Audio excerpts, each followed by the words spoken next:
What is up, Mets fans? Welcome back to another episode of the Mets'd podcast. Sweep again? I mean, this is something that I could get used to. I wish it was in a better season than 2026. I wish a few more sweeps in 2025. But hey, Mets sweep the Washington Nationals, who are struggling about as bad as any team could right now. The Mets are playing good ball. Francisco Lindor is back. Bo Bichette is back. Carson Bench is getting even better. He's starting to jump out of the Mets world into actual Major League Baseball talk. Sean Manaea looks good. Kodai Senga, closer. Jefry Yan.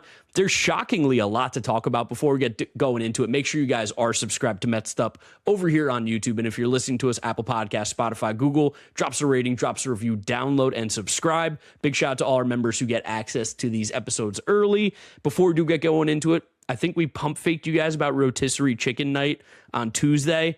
A lot of stuff going on in both me and James' world right now. September. Just keep an eye out for September. We're going to talk about it on the podcast. So another incentive to subscribe and follow. Yeah, and promote it more adequately. Just we tried to get it together quickly, and then some other stuff happened, and we're like, all right, if we do this, we want to do this right. We want to be able to do it right for all you guys. Actually have a nice community event for Mets'd. We might only get one shot at this. Yeah, it's only one time to bring rotisserie chickens into the ballpark. But the team's playing great right now. It's kind of funny. We were tongue-in-cheek like a week and a half ago about all they have to do is play in like a 75% win pace. After the trade deadline, you could like sneak into a playoff spot. They did it for a week and a half. They're on a 70 win pace right now, which is really, really close. And at that point, you're like, shit, like, why not us?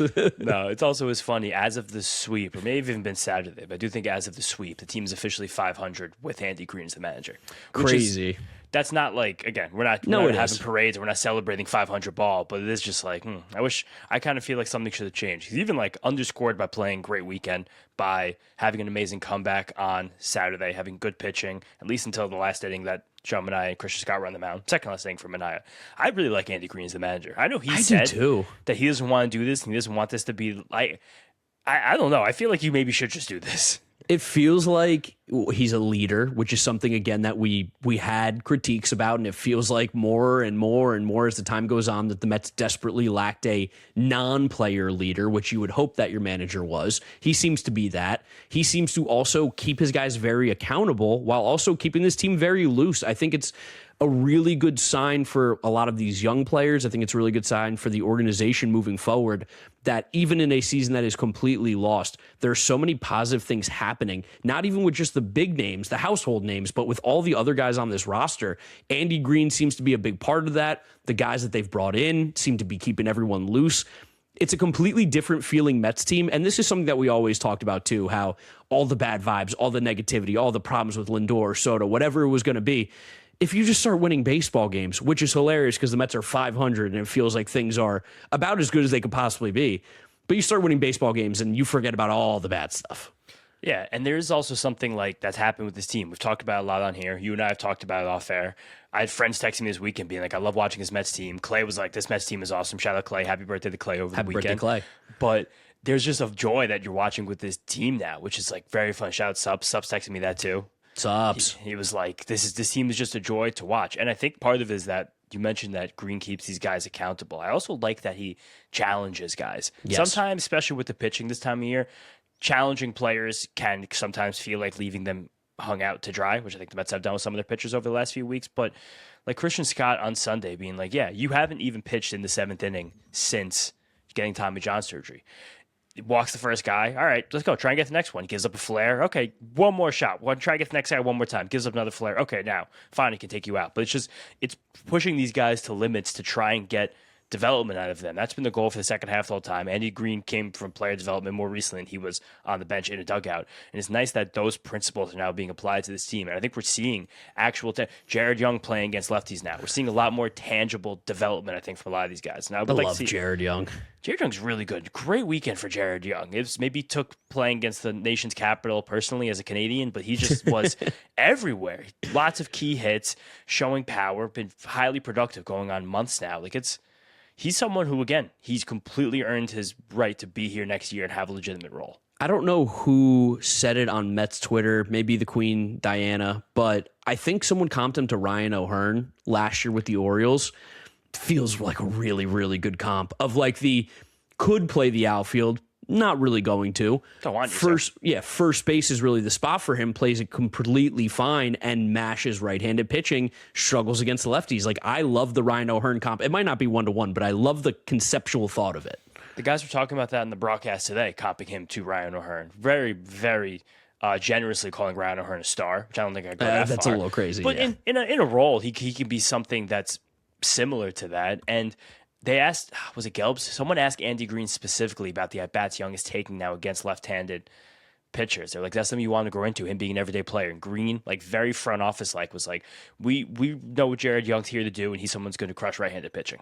Nice. I like that. So again, being like this is his role. We're not trying to be like make him into this like 700 plate appearance stud. He's not Matt Olson's not walking through the door, but like it's understanding what you have right now in a guy. And I think that's the best thing. Another understanding what we have right now in a guy, someone that some Mets fans for a little while didn't understand. You guys listening to this podcast, you always understood, is that Francisco Lindor is completely and overwhelmingly back. The walk-off hit was a great moment on Saturday. He now has the most walk-off RBIs in the last 4 years, which I think is a really funny. They flashed that on the scoreboard today. I feel like he's clutch. You should put that on your Instagram, which is really funny. That is really funny. I feel like when I do think about a lot of the walk-offs and big hits, Francisco Lindor has been at the forefront of being the guy at the plate who gets those big hits for this team. And I think I texted you after the walk-off on Saturday. I think at that time, based on the amount of plate appearances that Francisco Lindor had, he had the 6th highest WRC plus among qualified shortstops with those many at-bats.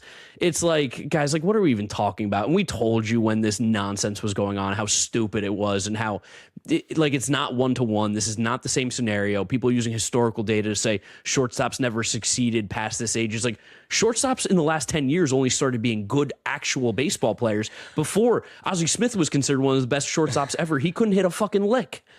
What's funny, this is not a year where there's been like a kind of, I'm not going to say it's been a fall down, but the shortstop production is not as good this year as it's been in many of the recent 5 or 6 years as shortstop has become the best position on the diamond. Maybe that's a wind-up video. Maybe I do that on my own channel. But feels like you. Even as we've gotten through all of this now, like Francisco Lindor is going to have an 800 OPS for the next 3 weeks. Yeah. And that's come with some of the best underlying metrics that he's had over the last few years at the plate, especially with the good uptick in his bat speed this year. We've talked about it a few times as the consistent reason for optimism. And with that, he's pulling more fly balls. He's not swinging and missing as often. Like it's a great thing to watch. The one detraction for Francisco Lindor, and I'll give it to all you haters right now. Fielding. The defense right now is bad. Like he's not.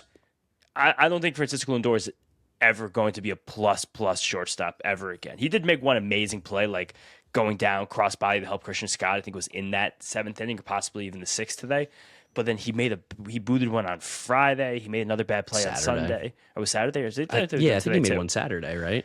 Saturday or Sunday. A lot of bad plays.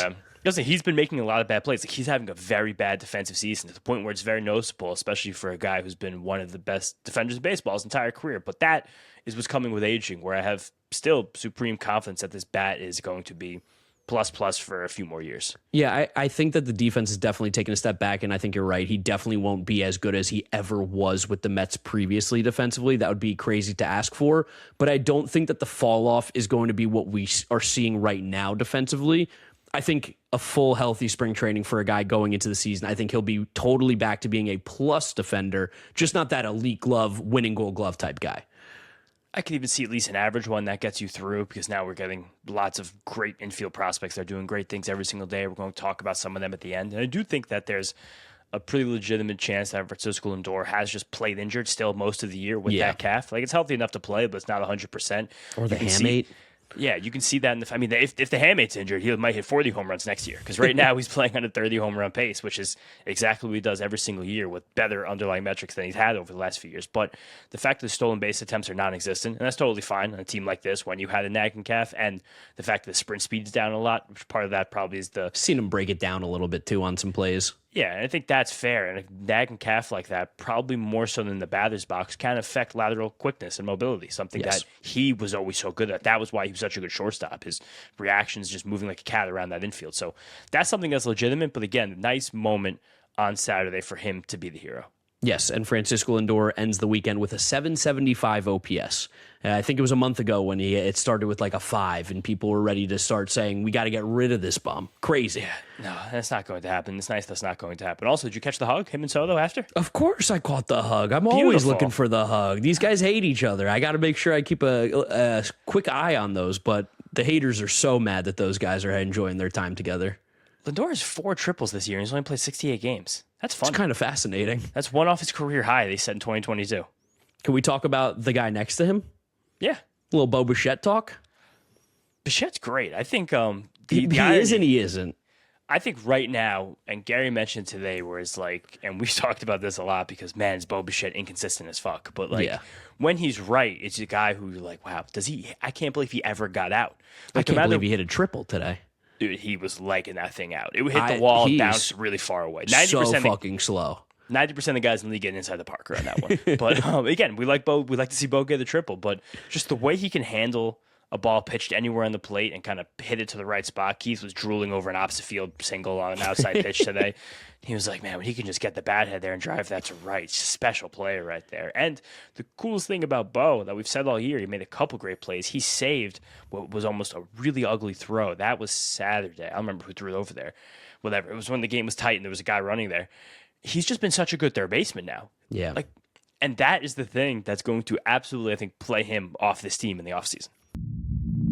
Hey, for those of you that are on your phones very often, or even if you don't use it much, you should check out your wireless bill and make sure that it is treating you well. It's summertime, you're feeling good, right, AJ? But are you spending too much on your wireless bill, and should Mint Mobile get involved?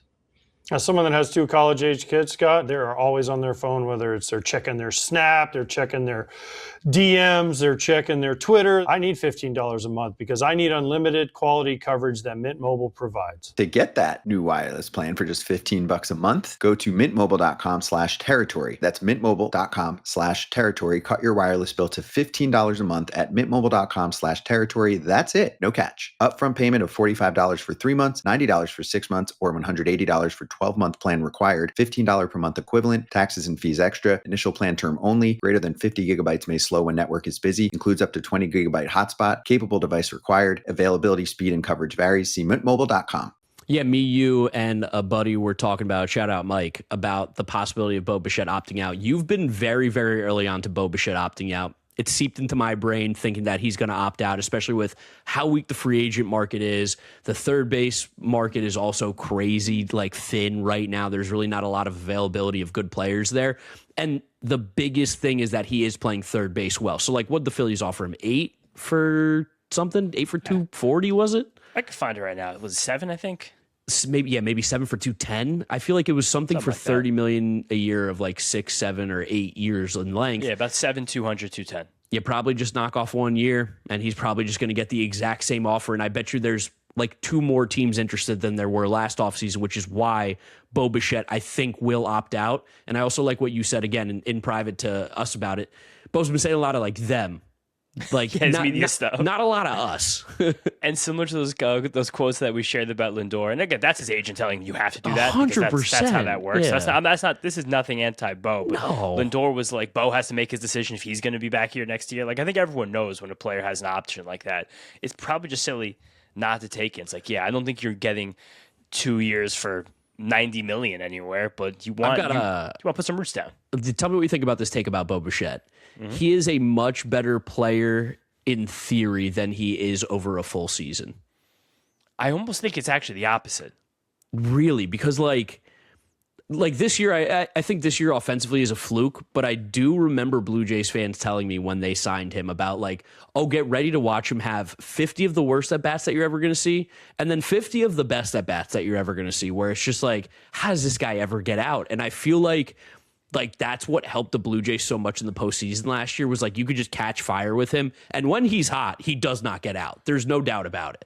This is what I was saying. That's why maybe this was the thought process when the Mets were kind of trying to scramble and sign one of the stars and Tucker went away. We'll talk about Tucker a little bit in the episode too. But you get a guy like Bo Bichette when you have 2 of the steadiest hitters in all of baseball. Once you're once you're past May 15th, Francisco Lindor is a perfect baseball player. And every single time once those steps to the box, again, he's a perfect hitter.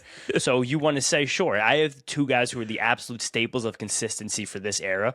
Let me throw a grenade into the mix. Let me throw something crazy because the 4 weeks at a time where he's stupid hot, he's not getting out. And a big thing that was a part of our excitement about Bo when we got ourselves excited about Bo heading into the season was a good stat pull from one of the MLB.com writers who I can't remember right now, that it was an Irish name. Thomas Harrigan? I think it was Thomas Harrigan. I pulled that one out. But Bo had the biggest difference in all of baseball year over year in his WRC plus bases empty versus players on base. And he was going to be hitting third behind two guys who lived on base. So again, all of that you wanted to tell yourself you could have expected more than we thought were the possibilities for Bo Bichette at the plate. It's just been mostly cold, tough adjustment period. Team was dog shit for 3.5 months. Shit happens. He's probably going to wind up the season at like a 105 WRC plus defensive value and a 2.5 win player that you paid to be a 5 win player. Yeah, shit season in which Lindor and Soto almost never hit in front of him. He's got 62 RBIs through 124 games, probably finishes like 85. Like it's honestly crazy how easy it was for him to be the MLB RBI leader if things went right. And he wound up playing a lot of shortstop for you, which you needed without Francisco Lindor and without any, at the beginning of the season, any semblance of infield depth whatsoever. And then that kind of drags down his defensive value, whereas third baseman, again, he looks like a guy who's been legitimately plus. I think his agent will walk around with that Alex Bregman contract and be like, my client's a few years younger, and I want to get a little bit more. I think it's fair. I think he definitely should get the Bregman money at the absolute worst. I really think he is definitely going to opt out. He has to opt out. It's 80% chance of opt out. Like Bregman felt like he was in a similar-ish spot to opt out. A little better, but similar-ish. Yeah, I totally forgot about the comp of Bregman signing a very similar deal last year as well. I'm at a point now, I wouldn't be upset if he opted in at all. No, it's not my money. Yeah, I don't care how much money he makes at AV. I don't give a shit about that, but there's no obvious third baseman to be on this team next year, so it'd be nice if he could be that. Yeah, and I know all of you at home that are screaming at us right now don't want to see Brett Beatty or Mark Vientos play there either, so, I mean, enjoy who would be playing third. I have no idea. Beatty had a few moments this weekend, too, but other cool thing, I think, to me, the most fun thing that happened this weekend, the biggest story, Kodai Senga is a legit closer. He's a bullpen piece. Kodai Senga would be... I wish that the Mets did this earlier in the year because we would have shipped him out for legit pieces, I think, because the control and the price... Well, people would have been like, great closer for us down the stretch. Maybe I get a starter out of him again. You could have fooled the Astros, I'm telling you. You could have done it. But, like...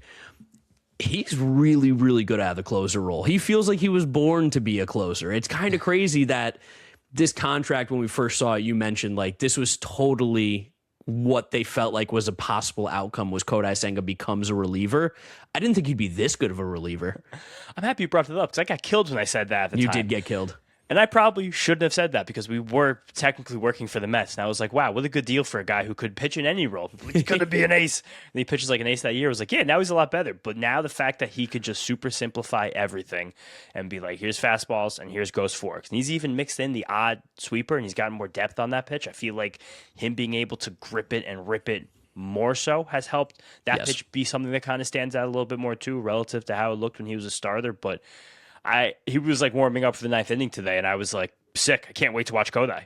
I mean, he comes into Michael Jackson Beat It. I mean, we got good vibes. That was amazing. You missed the ninth inning on Friday, and when I saw you out after celebrating a different friend's birthday, big birthday weekend for us, I made you guess the song that he came out to. It took like 20 guesses. It took 20 guesses, but then once you told me the vibe, I immediately went, once you gave me the one, it was like, oh, Michael Jackson Beat It, right? Yeah.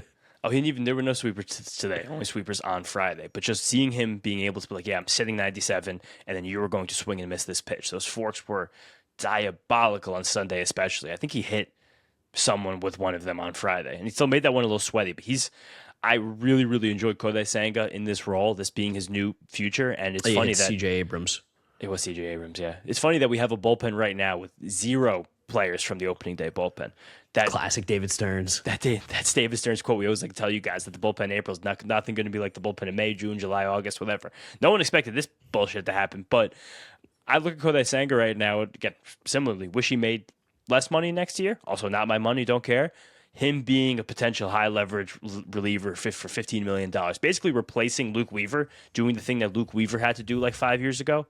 It's ideal. I think I trust Senga more than Devin Williams. I don't even think that's a question. Son, why is he not the closer and Devin Williams go to 8th inning? Well, we'll see what happens when he gets healthy. I don't know. Devin Williams, it seemed like sucks. It seemed like a very big we'll see in 2027 injury for Devin Williams. Yeah, I don't think he's going to pitch again this season. And Lavender's been fun. Pintaro was fun. Jefry Yan was fantastic again. I love the contrast of Lavender lefty versus Yan lefty. Both quirky dudes, but in different ways. Jefry Yan celebrates before Nate Lavender will do all this shit and be like crafty and throw some junk at you. But both are pitching really well. And Yan, that was big old balls moment from him. Also, love that he just didn't give a fuck. He's like, as he's jumping mid celebration thing, it's not a strike. He just rapid fire. Give me the challenge. He didn't care if he was a pitcher or not. And that was the coolest thing too. People tried to clown him for that online. Like all of the usual suspects were the ones who were doing it too. Some big, large media conglomerates who sometimes don't realize. I think they have partnerships with Major League Baseball, whatever that may be. And then he just toughed up after that. Like the fact that people are like, oh, look this guy trying to celebrate too early. He got the outs after. He was diabolical. And again, the celebrating isn't a rub it in your face. The dude is celebrating being fucking awesome and living his dream. Like I'm upset that I wasn't able to be in the stadium to see Jefry Yan make his debut, because that's literally what I've been waiting for since the day that I signed him, and just circumstances changed things. But I cannot wait to get back in Citi Field and see this guy come out.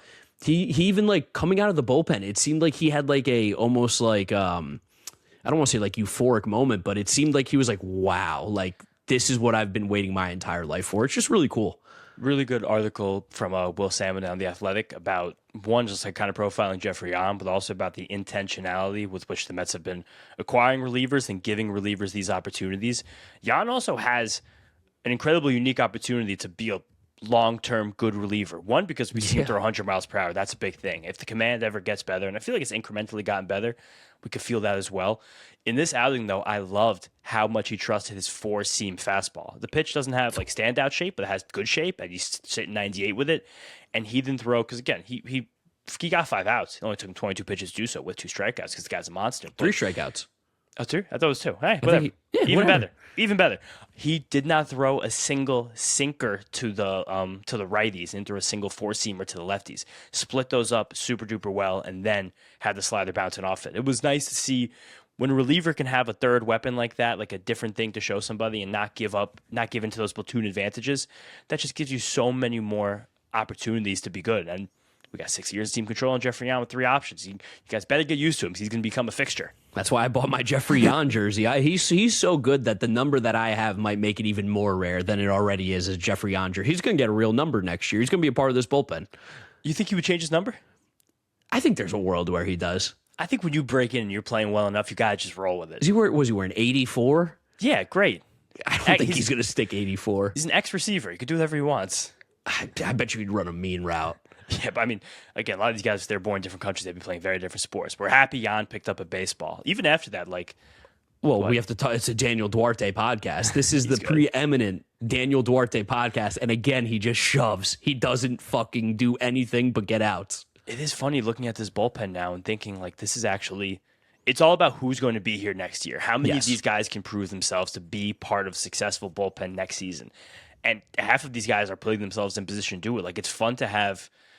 Fun, not the right word. Take that one back. Yeah, but watch your mouth. You dump an entire bullpen, a high-priced bullpen that you thought was going to help you to get to like intense playoff series. Every single guy is not in it right now.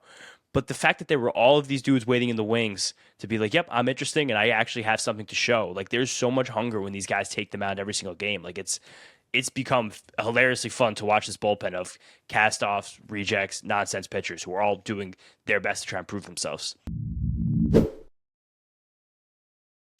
We have poppin' colors for Mack Weldon here. I've got a little green shade. You've got a nice blue shade. And what else do you love about Mack Weldon, Kratz? I can be head to toe with Mack Weldon. I have the underwear. I have the shorts. I have the pants. I have the socks. Obviously, we got the shirt and the jackets. But it's head to toe comfort, no matter what piece they send. I even have a belt that looks sick. And make sure you check out Mack Weldon's AirKnit X fabric to help you out. Their lightest fabric fused with nylon mesh for maximum airflow. Skip the midday wardrobe changes. The barely there feel also keeps you feeling more dry and more fresh. You can browse that collection at MackWeldon.com. Don't sweat the heat this summer. Feel as effortlessly cool as you look with Mack Weldon. Go to MackWeldon.com and get 20% off your first order of $125 or more with promo code FOUL. That's MackWeldon.com, code FOUL. Little starting pitcher talk before we get going into all the other stuff. Yes, I want to start pitcher talk. All right. Quick, Robert Stock. Good job, dude. Dude, I watch Robert Stock, I squint, and I'm like, you could definitely do this. He could definitely be a major league starting pitcher consistently. There's no doubt about it. I wonder if sometimes like he's almost too smart for his own good, maybe at times. I don't know how that. Why? Explain what you mean by that. Dude throws 98. Fucking shove, dude. Go attack. He throws 98, but the 98 falls down after the pitches start to come off. So I think he's trying to work up and get this stamina down. He mentioned a quote, and Ronnie was talking about it, that he gave into the fatigue in one of his last appearances when he got rocked last weekend against the Pirates. And like that's something he was trying not to do. And after he went one time around the lineup, Nationals were chasing that little sinker thing that was running away. Then they stopped chasing it when the velocity stopped coming with it. And then he just kind of reverted this whole thing, and he went more breaking ball heavy. It was nice to watch him pitch, like really, truly pitch. And he got through it. He looks good. Like, sure, he was throwing 92 after he started out throwing 97. But like, there's a good window for Robert Stock to actually be an effective pitcher in this league. I have no doubt about that. He definitely could be the swingman role we've been dying for this team to have for years. Dude, Trevor Williams today, 10 years of service time. Good for Trevor Williams. Got a pension, yeah. The OG swingman. God, Trevor Williams is a dog. And then past Robert Stock, like broken record, but Sean Manaea very back, very good. Yep, very good. Very locked in on Sean Manaea right now. That fucking Brady House owns Sean Manaea. That's a righty-lefty masher right there. The Nationals are doing the Curtis Meade playbook with Brady House right now to a T. Where they were like lefties. Here, take this start against the righty. Take that plate appearance against the righty. Build his confidence. His bat speed's up. He's hitting the ball super hard. He's definitely going to be another of so many Nationals player development success stories. If any Nationals fans have found their way to this podcast, you're probably upset that this ended your unlikely playoff chances that you felt were kind of decently likely a month ago. But like, holy shit. Like Abby Mellick-Ortiz, Brady House, Andres Chaparro, like it's crazy to watch them. Giovanni Cruz, Will Dion. You see fucking Will Dion? I did not pay attention to Will Dion. Will Dion was nasty on Saturday. We couldn't touch him after we knocked Brad Lord out in the first inning. He's got the Tong, his Savage release point. Up here. So then can he get shit to move left to right? Well, he's a lefty, and he has the changeup. Or right to left then, I guess. Yeah, there you go. So he has that changeup, and that's the winner for him. And he's like actually good. I picked him up in a dynasty league that rosters 1,000 players this weekend. Oh, okay, all right. I was waiting for the caveat. I was like, what? So grabbed him. Looked good enough, but it's, I'm in a dynasty league with you. Yeah, no, different one. But it's like it was nice. And same with Scott. Like Christian Scott looked like he didn't have his best stuff early on Sunday. Cruised through the middle innings, ran into that trouble as Andy Green was trying to push him and get him through that seventh. But again, the color's awesome right now for Christian Scott. The fact that like that was a goal for the season. Christian Scott needs something to get the lefties out. Did it. Yeah, no, I think we've talked about it a lot, but we're so big on Christian Scott, and that's your guy, James. That's been your guy forever. You made sure that you were there at his home debut. You needed to see him. Christian Scott's a good pitcher. Like, we talk about the future, the 2027 team a lot. That's going to be a theme that we are going to harp on these episodes for the rest of the season because there's nothing to talk about for 2026. He is such a clear and obvious, like, fuck yeah, can't wait for 2027 guy. Yeah, like you go into next season with Christian Scott as your number 3 starter. You're like, nice. You're like, sick. Hell yeah. It's a great spot to be. If you can do Scott's the 3, Manaea's the 4, McLean's the 2, and Taylor Scooble's the 1. One of the best rotations in the National League. Don't really care about the 5 at that point. No, we have tons of guys to rotate through the 5 after that. We have tons of options for Zach Thornton, Zach Thornton erasure. No, Zach Thornton could be the 5, 100%. Next year goes to spring training. Just making sure the comments get after us. They really do. They think I love Zach Thornton. I hate that people think I don't like him, but he got a shot to win that job next year. So I guess now do a couple minutes, Media Marvel, some other stuff going around before, of course, we give you guys a preview of the Padres series because we're not missing any previews in the Mets'd podcast. First one, I guess just mentioned because we just talked about it. Bob Nightingale dropped the first big piece of offseason news.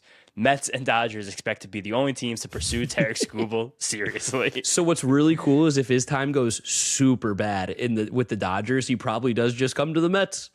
I mean, I guess there's probably only 2 teams that offer him the kind of contract he wants. I honestly feel like the Kyle Tucker situation might be something that kind of similarly happens with Tarik Skubal, where you start the offseason, people are like, you're going to have to give him 10 years, $40 million a year.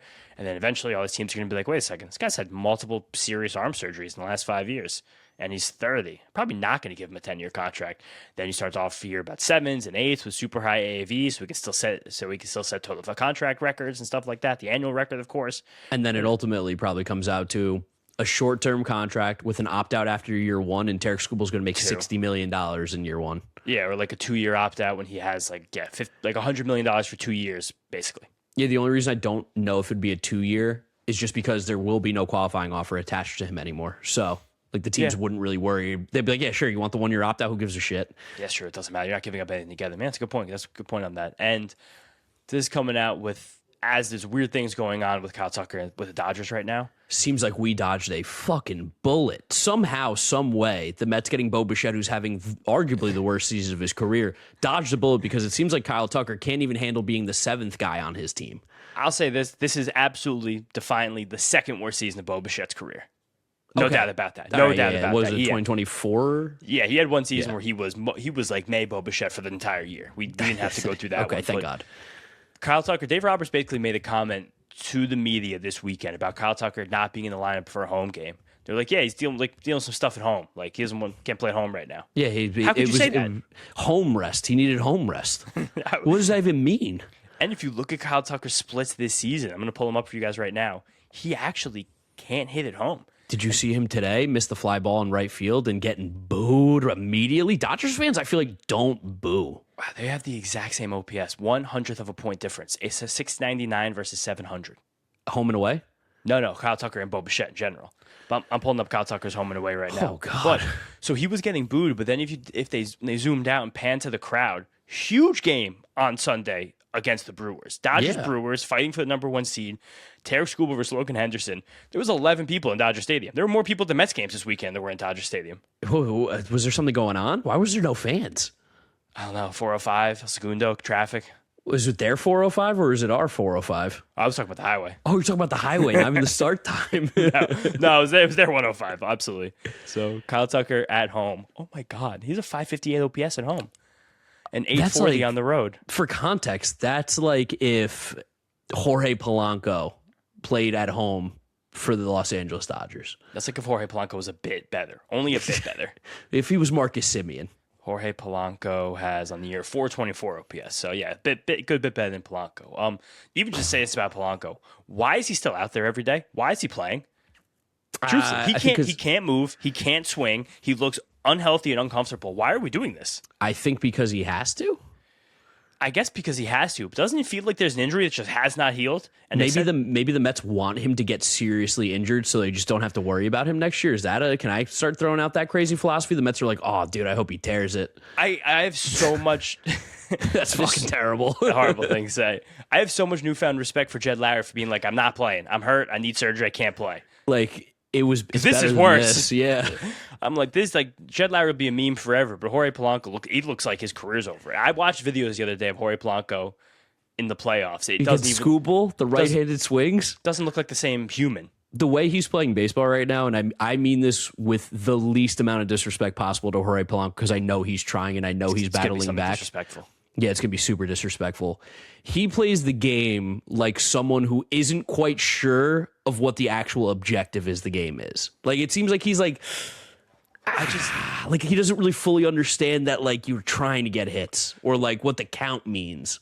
What you said before the disrespectful comment was true. Like, it is a lot of credit for him going out there when he's clearly in tons of physical pain, trying to make good in the big contract. And he's been great with the guys. Like, he's always first in the celebrations. Like, he seems to be in very good spirits despite likely being in tremendous amounts of pain and playing the worst baseball he's ever played in his entire life. I hope he's in pain if this is how he's playing. I hope he's in pain. No, I hope he's hurting, because if this is healthy version of him, he's got to be going home every day and be like, what? Like, that's like the Monstars took out the fucking juice.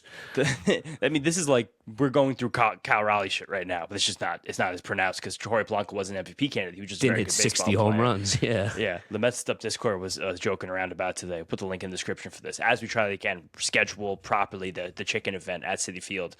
So someone was like, yeah, he's got bursitis. They're like, this can't just be for bursitis. Someone was like, this is super bursitis?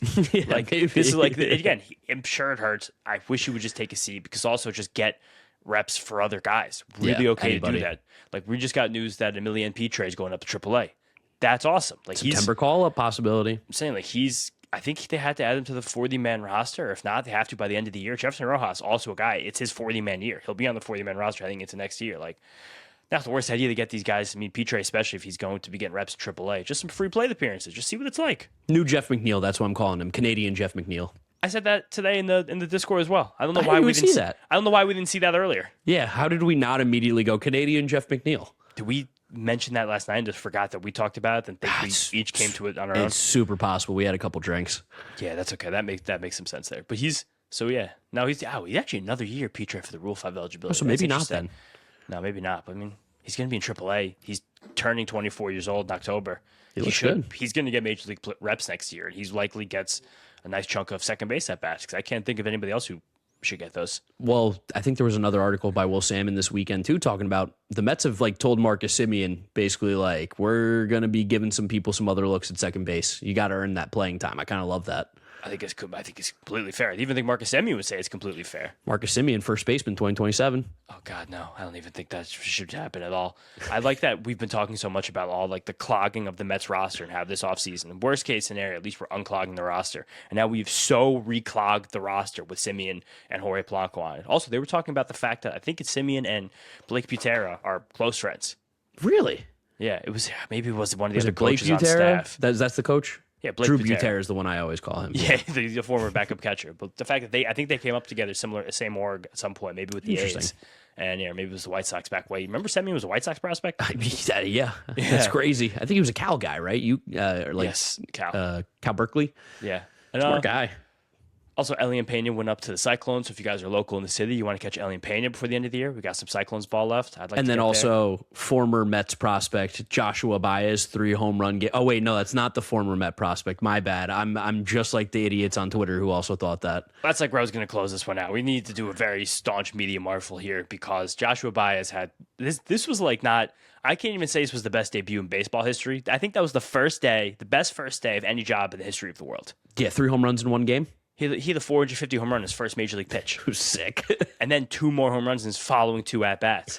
And then Sunday struck out 3 times. Then he got 0 for 4, which was also super fun. It's going to be the Josh Baez experience. But as this happened, for some reason, it ran like wildfire that he was a former Met that David Stearns traded last year at the deadline. Wait a second. Pump fake. That was Jesus Baez, you racist fucks. Like they literally don't even look similar. That's the other thing here. Is not like even close. They only play the same positions. Infielder and outfielder.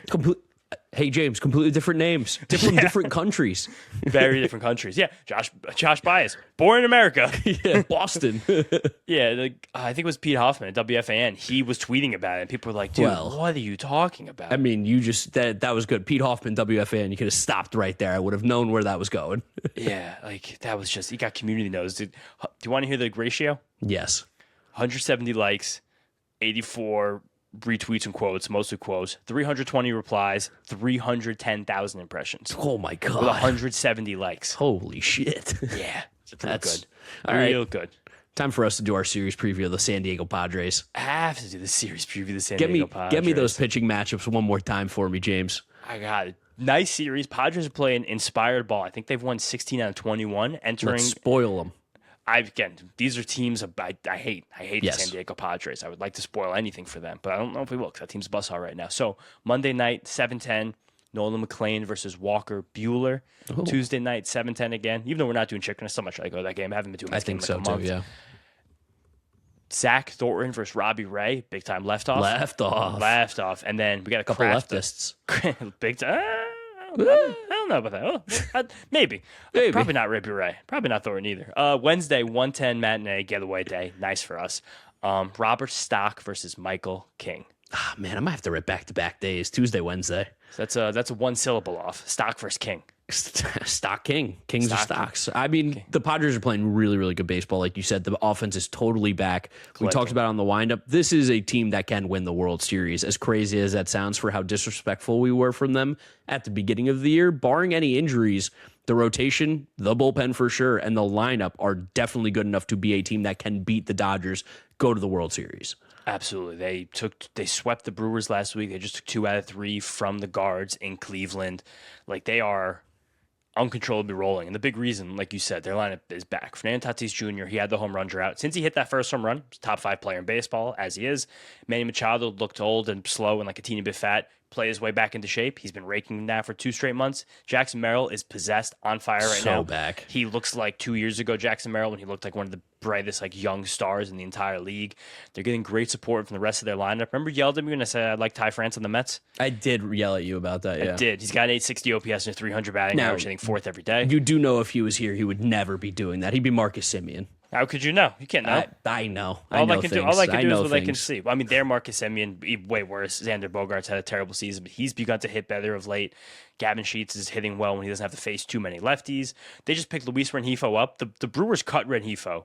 The Padres pick him up. He hits second. He hits a relatively prominent spot in the order. And on Monday night, he rips a grand slam off Kyle Harrison, the 2nd or 3rd inning. Slam Diego. That's how it rolls. The Crone Zone's even back to hitting a little bit after it was bad. Casey Mize had a good start for them on Sunday. Robbie Ray, the other trade deadline acquisition, getting us on Monday. This team is stupid right now. And your boy Bradley, first career save on Friday. I'm a big Bradley guy. Bradley is one of the most underrated relievers in all of baseball. That dude's stuff is disgusting. Dude, if he didn't share a bullpen with Mason Miller, Adrian Morejon, and Jeremiah Estrada, he could be a closer. Jason Adam. Jason Adam's not even pitching right now. Yuki's been nice. Holding them hostage. Not anymore. He's good enough to not hold them hostage. He's pitching always well. holding them hostage. It's one of my favorite stories in all of baseball. Tell it. Yuki Matsui, I think, has a clause in his contract where he either basically the Padres can't send him down because I think he's going to get a fuck ton of money. If he gets sent down to AAA, I think he gets millions of dollars, something insane that his agent put in his contract. So the Padres cannot send him down. It cannot be assigned to minors without consent and will become a free agent at contract end. I don't know why that has to be a clause. We'll become free agent at contract end. There's something though where he just gets this mega leverage on them if they ever choose to send him down. Yeah, and he initially signed a 5-year, almost $30 million contract out of the MPB as a reliever that was 28 years old at the time. And the fuck? And now he's pitching well. That super bullpen looks like it's ready to go. Again, this Dodgers team is showing an odd amount of cracks for a team that's cost that much money. Kind of fun, but we get a close look at the Padres this week at Citi Field before, again, they have a chance to do with whatever they might happen to them next. We got any Frankie Peppers here to wrap this one up for us? Yeah, we got Francis. Can't wait for the hot sauce hot take of the day. I gotta get my phone. You filibuster for 5 seconds. Ooh, filibuster. I will say, anybody out there who has a hot sauce brand, hot sauce marketing, any sort of connection, we would love to get a sponsored segment. Frankie Peppers hot takes, and it's a hot sauce. It's sponsored by Cholula, whatever it's going to be. There's got to be a hot sauce out there. There's got to be one in Queens that's being made right now that could use some publicity. Definitely. Sponsor the Frankie Peppers hot take. The hot sauce hot take with Frankie Peppers. Yeah. Wow, Frankie got this to us the second the game ended. We're recording Frankie, Francis. Unbelievable timing.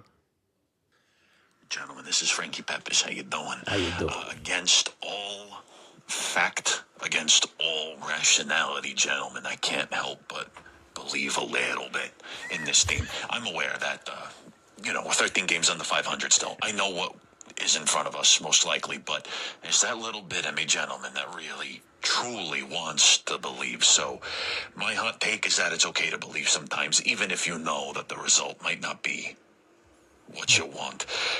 And gentlemen, tell me about a time you believed and it worked. Again, I'm not saying anything's going to happen, but tell me a time that you believed and it paid off. Okay, gentlemen, hope you're doing well. Take care. I'm doing okay with holes in my face. I'm still healing up. So thank you for all the good wishes, everybody. Take care. Let's go Mets.